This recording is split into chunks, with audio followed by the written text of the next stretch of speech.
It's been almost a year since South Africa was grey-listed by the global financial crime watchdog, the Financial Action Task Force.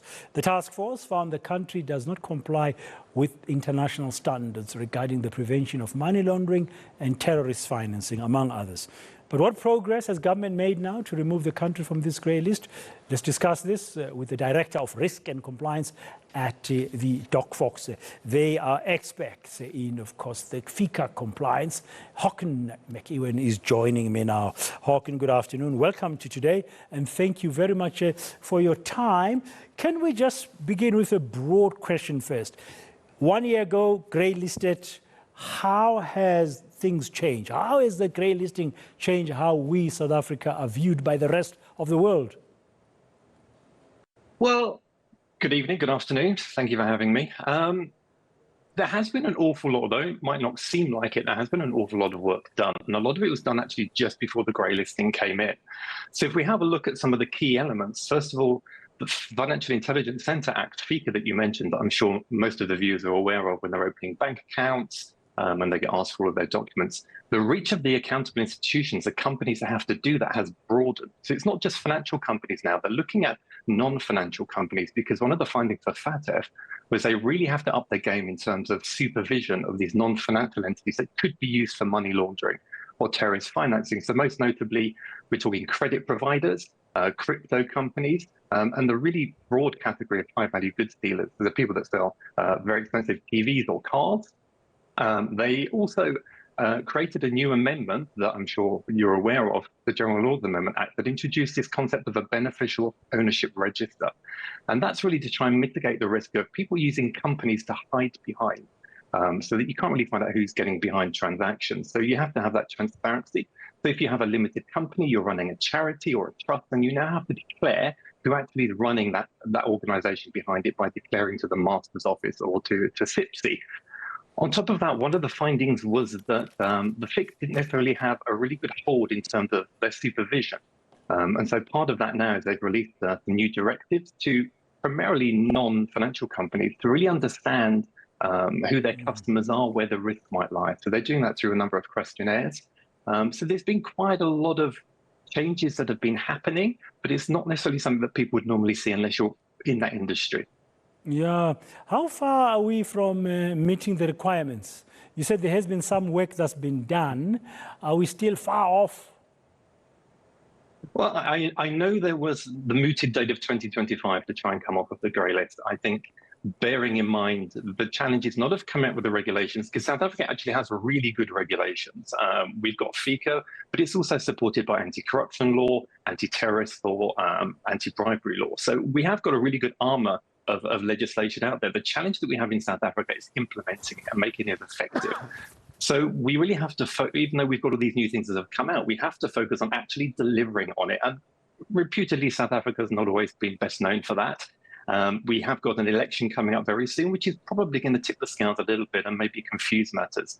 So it has been done. If you look at countries like Mauritius, they've come off of the list in a couple of years, but it did take sustained, dedicated effort to do that. Can South Africa do that? It is yet to be seen. We live in hope. Yeah, just help us understand from that compliance perspective, which are the biggest holes? Which are the biggest things that we still have to deliver on to come out of that grey list? I think if we look at the government aspect, I think the regulators, primarily the Financial Intelligence Centre, really need to get an understanding and a grip of the non-financial companies, the risk that's being exposed through companies like attorneys, through estate agents that are used in the money laundering process, but primarily in terms of the assets. And I think people think about money laundering as money, but it can also be value and assets moving around. So I think they really need to get an understanding around that. And I think the other biggest challenge we're still seeing is, despite these new companies, the credit providers, the high-value goods dealers being brought into FICA, I think there's still an awful lot of education to do. And I think there's a lot of work to do in terms of helping these organizations understand the risks that they're potentially exposed to and how to mitigate and control that risk. So I think they're probably the biggest gaps that we've got at the moment. Yeah, and companies, I mean, should companies, when they do their risk strategies, for example, factor in compliance with the new rules, let's call them that, with the new important things around ensuring that there is no possible terrorist financing that's happening or criminally acquired assets moving through the system? Absolutely. I mean, FICA in itself is actually a very good regulation. It makes you understand and know who the customer is. Who is it that you're working with? It makes you understand what is the source of funds? Where did you get the money from? And just seeing, does it make sense? It also interestingly asks that you try and identify any political exposure, because one of the key things they did was note that political exposure can increase the risk of the transaction that you're involved in. So it's really just a matter of getting the organizations that are accountable, everyone from the financial companies to the real estate agents and the attorneys, to actually do that work and to understand the risk in their business and put these controls in place so that they can try to avoid being involved in some of the headlines that we've read about and heard about recently. You are involved in a lot of the FICA compliance. You are the expert at DocFox, but just generally, compliance is not cheap. There's a cost to this. No. And I think especially with the focus on greylisting, there was actually a really lovely survey done by Thomson Reuters that said around 60% of companies actually expect the cost of compliance to increase and that there will be more oversight from the regulators, which means you've got to be seen to be compliant, because if you're found not compliant, there are financial implications in terms of fines that you can receive. So I think absolutely the number of people we're going to need to do more enhanced due diligence on customers and more monitoring and oversight on transactions is going to increase. That is going to come with a cost. And ultimately, that cost isn't going to be sat with the business. They will find a way to pass it through to the consumers somehow, I'm sure.